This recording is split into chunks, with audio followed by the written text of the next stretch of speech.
Hello, welcome back to the HealHer Ministries podcast. Yay. We are so pumped for this episode today.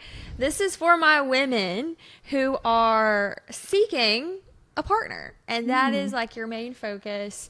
Even for my women who, and I think this is very common in a season where you're in a season of singleness and you're like seeking out purpose and also relationship and just kind of like juggling those things.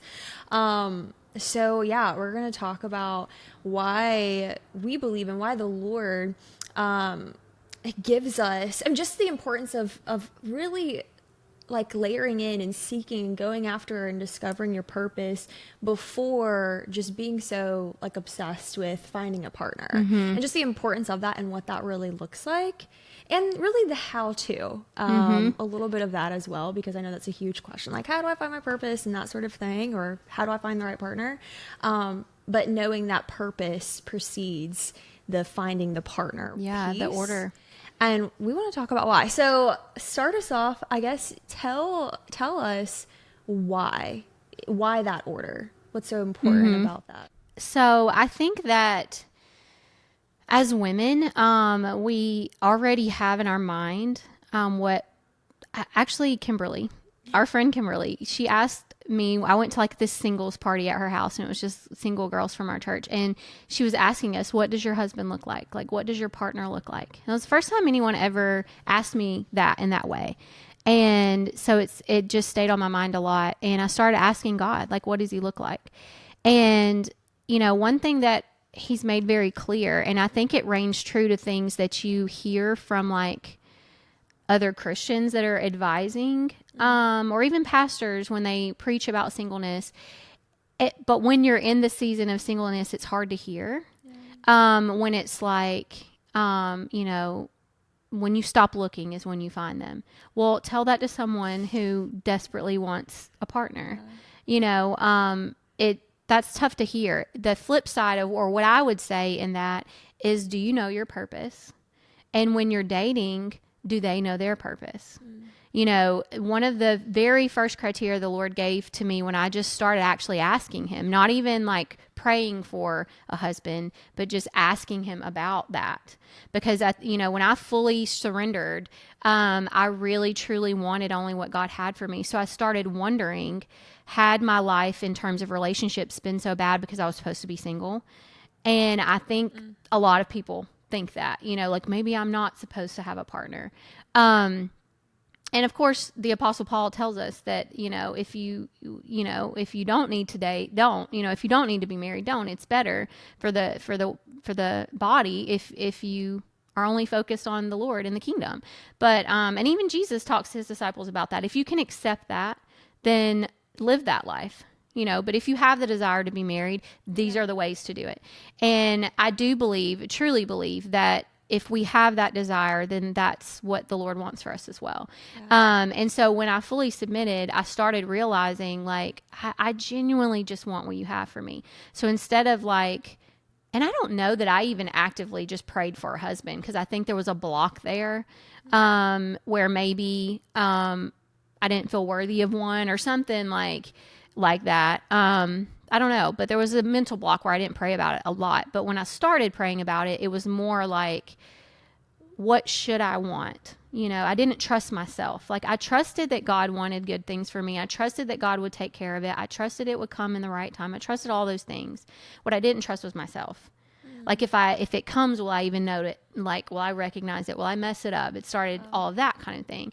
And so I really started learning that, you know, when the Bible talks about being equally yoked, it's not just about, is he a believer? Like, you know, we talk all the time about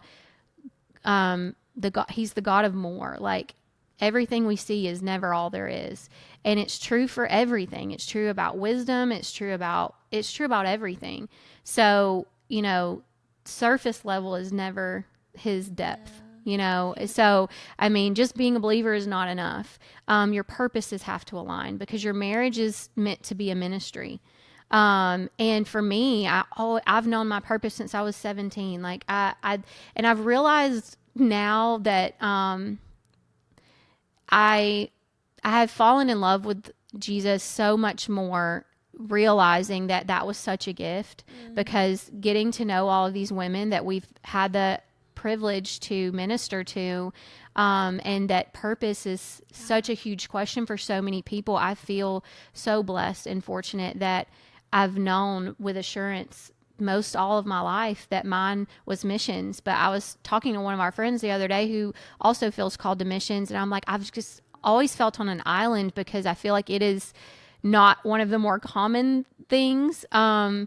But it has made me a lot more hopeful to finding my partner, because I was like, the way it was described to me was, if you're called to missions, but your partner is called to, I don't know, something stationary. I don't even know what an example would be. Like, that would be hard, and one of us would compromise, and that's not what the Lord designed for us. It would be for us both to be in obedience to how He created us. And so that's why I think finding your purpose is most important, and that your partner knows his purpose as well, especially your partner. Yes, because if you're a woman and like his role is leader, right? He's headship over you, and you want a man that knows what direction he's going in.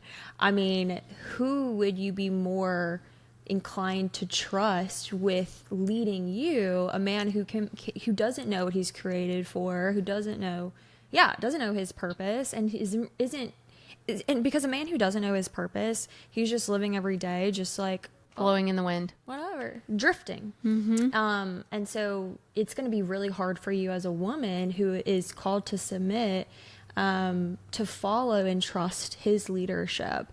Now, I'm not saying that like there's going to be growth and things like, areas of growth as you guys move forward. But yeah, a man that's just unclear, he can't.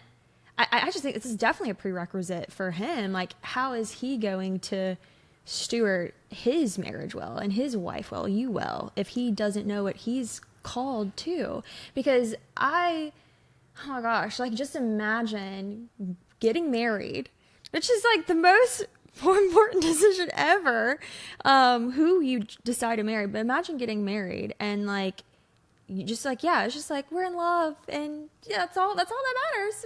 We love Jesus. I mean, I've seen it in close relationships, like people just rushing to get married because they love the Lord. Marriage shouldn't be that hard. We love God and we love each other, so it's gonna be easy. Yeah, freaking right. Like, and once you get into that, like, yes, people change as life goes on, but imagine just then, it's so much harder. And that's how like people grow apart. I hate using that. No, I think you're really onto it, because in the world opposites attract. But I mean, the Bible literally tells us we are to be equally yoked. Yeah. So, which is kind of the opposite. I mean, you'll have personality differences, but at your core, conflict differences, for sure. Yeah. Well, and that's men and women, expressing. And if you think about it, one of the main ways we have conflict with men is through our expression. Maybe one does, maybe one doesn't, whatever the case may be. But a lot of that is just the difference between men and women. And it's not a clear indicator that you're not supposed to be together, but at the root of everything, who you are and how you maneuver, what your role in the body is, should align. And to me, I just wish I had been told that so much sooner, because I have been that person that married for love and that was it. And, married a man that was double-minded, and it doesn't work. Like, it's just, I mean, it's just the way that it is. It just doesn't work, and that's not what we're called to. And one of my best friends told me when I was trying to discern a situation with a man that was pursuing me, she said, and this changed everything for me. She said, "Is his faith a faith that you can submit to?" When it all comes down to it, could you release your faith and rely solely on his, because it is that much aligned? And I immediately was like, no.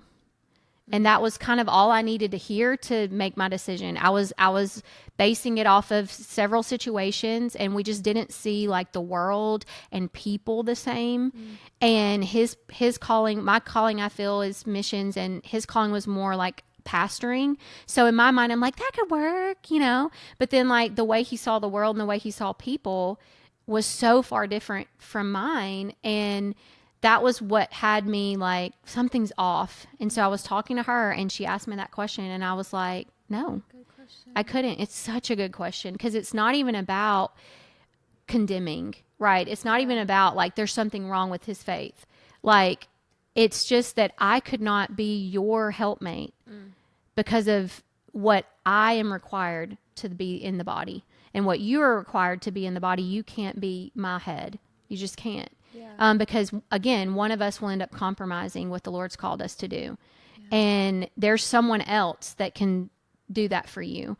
And if not, he will equip you to be on your own. Same for me. So, like, the other part of that I think is so good to know is that there are emphasis, like we all have emphasis on giftings and what's important according to our calling, and that needs to align as well. Like that same friend, she had someone pursuing her at the same time, and they ended up deciding like the courtship just didn't need to continue because she had an emphasis on certain things that he didn't. They didn't disagree with each other's beliefs. It was just like, what was an emphasis for her was not really an emphasis for him. So it was like the way that she feels the Lord wants her home to be and the way, those things, it just wouldn't align with that person. And that's going back to another episode that we had where we talked about like it's okay to break up in godly relationships, is that's exactly what we're doing is we're deciding, and then you are able to walk away,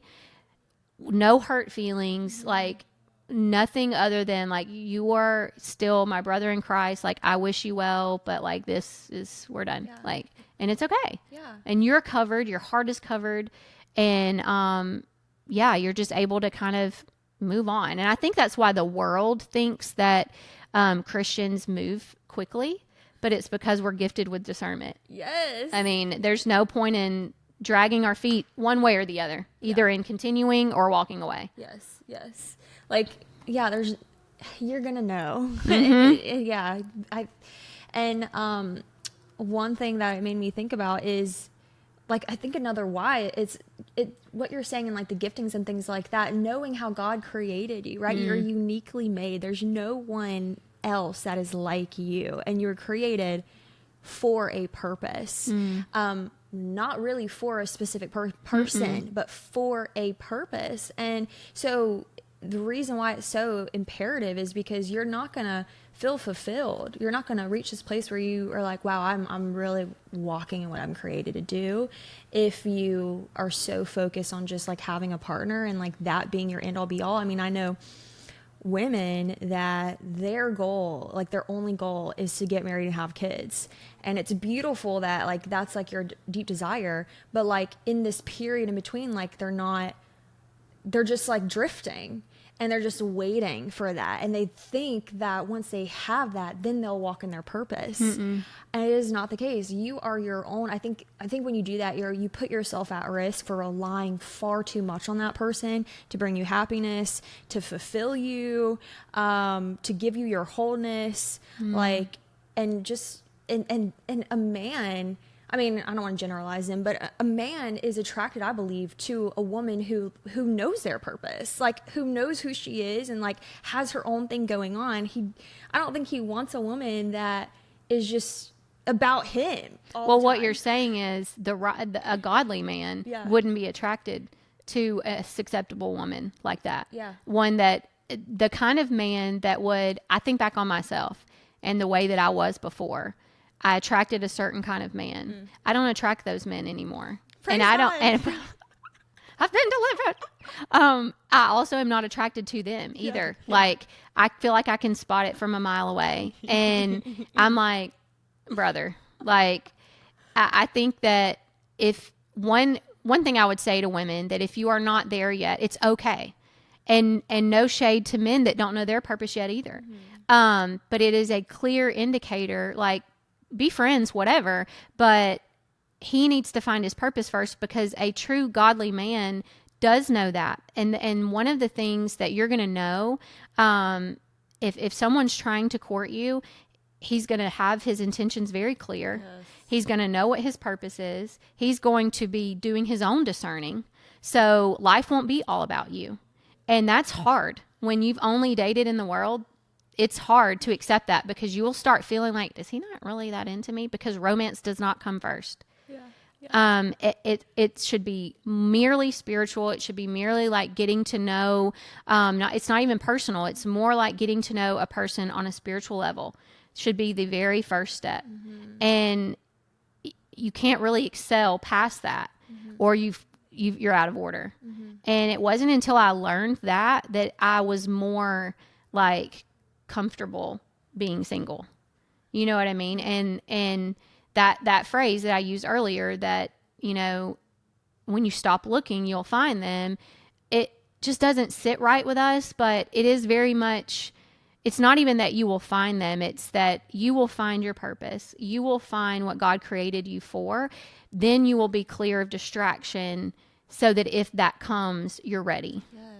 You know, and I think as women, it's hard. It's hard to sit in that place of like, because I don't know if you think this way, but I tend to think everything in like an either or. And I have to remind myself, not everything has to be that black and white. And so I used to always think I had to either be dating or not be dating. You know what I mean? Like I had to make this clear line in the sand of like, I'm dating or I'm not dating, or I'm just focusing on God right now. And I know a lot of women that are that way. And then they'll like tippy toe around dating someone, and then things get heated or whatever. And then they're like, oh, I need to spend more time with the Lord. And it's like, no, like even like we've talked about in Matthew 28, like we're actively going, like nothing is stagnant in life. And so I think it's an encouragement to know that you can do both at the same time, but you'll just have that clarity of knowing that it's not until, like you said, it's not until you know your purpose that you, it's not even about stepping into it as much as it is about the knowledge and seeking the Lord and saying, you know, what is my purpose? And I would even venture to say some of the women that we have in HealHer that feel like they don't know their purpose, I think they do. I think they just don't know God enough yet. You know, I think our purpose is more clear than we think that it is. I think we just don't know the heart of God enough yet. Does that make sense? And it totally makes sense. And we doubt. We're in this state of where we're just doubting. And that's just a tactic of the enemy. But yeah, I would definitely agree with that. The more that you know God, the more that you get to know his creation, and that is you. And he's going to speak things into you and tell you your identity. Like, yes, we can find scriptures that speak to our identity. Of course, there's something so special about asking him directly, and he's going to give you just specifics. I mean, something that just like came up, it's Ruth and Boaz. Like, I know in the Christian world, it's like, oh my gosh, I want like my Boaz. But thinking about how she went there, I mean, she went through like her husband gone, and she decided that she was going to stick by her mother-in-law, and they were in the trenches, like struggling, eating the last leftover Scraps. off the field. But she was faithful in her purpose, what she was called to in that season. She was faithfully like serving her mother-in-law and just being there for her. And Boaz saw her. She wasn't seeking for another husband, but Boaz found her and saw her, and lifted. And so just the faithfulness in you walking out your life with what like God is creating you for. Yes, with what you have, like you're going to be on the path, and your future husband that God has for you is going to be on his path, and it's going to intersect. Well, and I think too, like we try to box God in all the time, so try to bring it down a little bit when we talk about purpose. I think everyone, I'm trying to word this right. Like, I think everyone like wants it to be this big catastrophic moment, and this one, my purpose is like, and I think that our purpose doesn't change, but seasons change. And so our purpose looks different depending upon the season that we're in. And just like you're saying with Ruth, her calling and what the Lord designed for her was always true, but she just found herself in a different season. And it was her obedience that allowed for the Lord to trust that she was ready, and rewarded her obedience. And what I see in that story also is how Naomi is rewarded as well. Yeah. And that is what's so beautiful to me about our walk as Christians is how our obedience blesses the people around us. And, again, when you're talking about having a marriage that's rooted in Christ, it's one that is a ministry in itself. So like, take it seriously. Take, like, there's a lot of reels going around right now about how choosing your partner really matters. And it's like, people in the hospital and different things like that. Like, what does he look like under battle? Like, if you know what your giftings are, I'm not saying they have to be the same as his, but like, giftings should be important to him. Prayer and intercession should be important to anyone. And so like, really being, Pastor Mark said it yesterday, and I thought it was so beautiful the way he said it. He said, none of us are worthy, but all of us are worth it. And you know that simply from what was given for us, which was Christ. I mean, gave his whole life for us. So we know that because of that, we are worth waiting for the person that is going to elevate our faith, that we are going to elevate theirs, and together souls will be one. And I think that it's just, I mean, and when you have that mindset, the patience just kind of comes along with it. Because you don't want to rush it. No, and it's not even about being picky. It's just about like knowing. And I heard someone say one time not to trust the when you know, you'll know. But I would venture to say that when you know God, you will know. But always knowing that doubts come. We know that that's a tactic of the enemy. So welcoming those doubts and just giving them back to the Lord, because we don't have to ask him for confirmation. But he's kind enough to give it to us when we need it. And the flip side of that too is also knowing what you're looking for. Like, if you don't know what you're looking for and you haven't asked him, because he's still going to honor our decisions. You touched on something, and we've talked about like soulmates before, that's not really what we were created for, but it can be used as a ministry, and the Lord can use it. But he's still going to honor our decisions. He's never going to come in and be like, you will not marry him. He's never going to come in and say, you will marry him. So it's still about decisions. So I think the most important step, again, is asking him, Lord, if I have a marriage that honors you, if I have a marriage that is a ministry, what would that husband look like? And letting him be the one, just like we were talking about vision boards, like, don't fill out your own vision board. Let the Lord do it. And same with your husband, same with your future spouse. Like, what does that person look like? What giftings do they have? What is it that I'm looking for? It doesn't mean that someone with a different purpose or different giftings, there's anything wrong with them. It's just not the one that's aligned with you. And when I started looking at it that way, it was different. Because when you're in the world, that feels like judgment. You know what I mean? When you're in the world, you do settle for surface level. Where it's like, he goes to church on Sundays. What? Hey, ew. One of the first things God told me was like, your partner will already be serving. Like, he won't start serving because he met you. Like, he won't start going to church more than on Sundays because of you. Or he will already be reading his Bible. Like, he will elevate you. And I'd never really thought about it that way. I let it be surface level, and he's not surface level. No, I talked to one of my friends, and we were just having a call. She was like, I really wish these women out here would stop settling and going after these lukewarm Christians.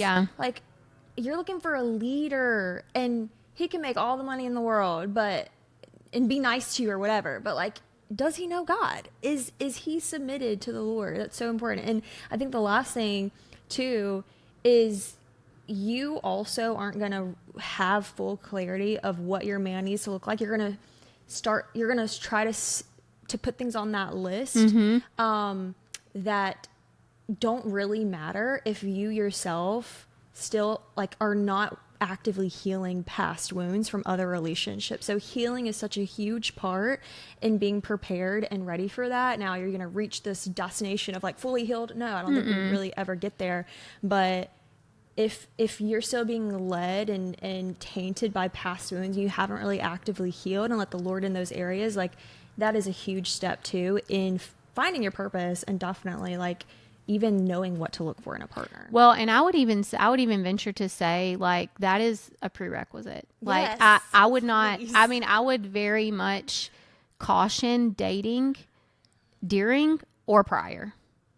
Like you said, there's no like final destination, but praying and asking the Lord, like for us, freedom, like, it's a 12-week program. So maybe for those 12 weeks you don't date or whatever. It's the same kind of concept of fasting, of just saying like, for this period of time, God, whatever time you would have it to be, I'm not going to date, or I'm not going to focus on spending my energy with a man. Because again, if you do it in the divine order, the first step is spiritual anyway, so there's no romance involved anyway. So I think it's so important to start the process of healing, because like you said, your judgment's clouded when you're not healed. It is. And you're holding on to strongholds you've not been delivered from yet. And it's just, you don't want to open yourself up or your future partner to that. Exactly. And so if you need help with like steps to heal, we have a free ebook in the description below for you to grab, read it over. There's like activities and things in there. It's really rich, really good. And if you are looking for a community of women where focus is healing and purpose and boundaries and all that good stuff, you can join us at HealHer, the HealHer Sisterhood. That's also in the description below. We pray this episode blessed you. It definitely blessed us. And we'll see you back here next week. Yay. Bye. Bye.